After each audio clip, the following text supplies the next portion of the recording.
With hostas, they're perennials, so you'll want to trim the top leaves off. That growth will all come back in warm weather. Black-eyed Susan is another perennial. You can see the seed pods right there on top. You'll want to cut those stems off. They're obviously dead.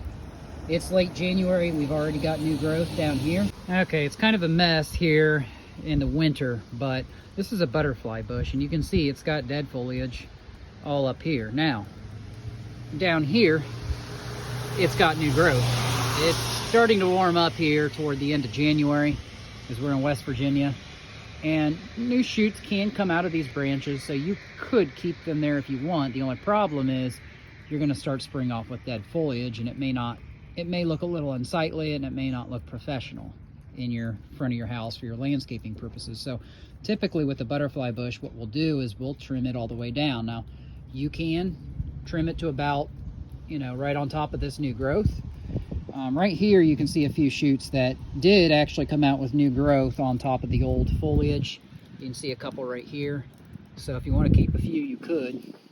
But right here on these branches, there is no new growth sticking out right yet. So what I'm going to do is I'm going to go down here to where there is new growth and just trim it right down here.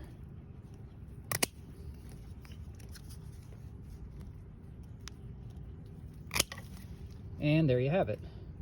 Now these dead plants over here are marigolds. Marigolds are annuals. They do not come back every year. You'll have to replant them. You can see there are a lot of flower heads there. They produce tons of seeds, so restarting won't be a problem if you like marigolds. Marigolds have a lot of purposes in the garden. They do keep away a lot of nasty insect pests that can be damaging. Aphids are damaging on roses. Some of your pests will be damaging in the garden.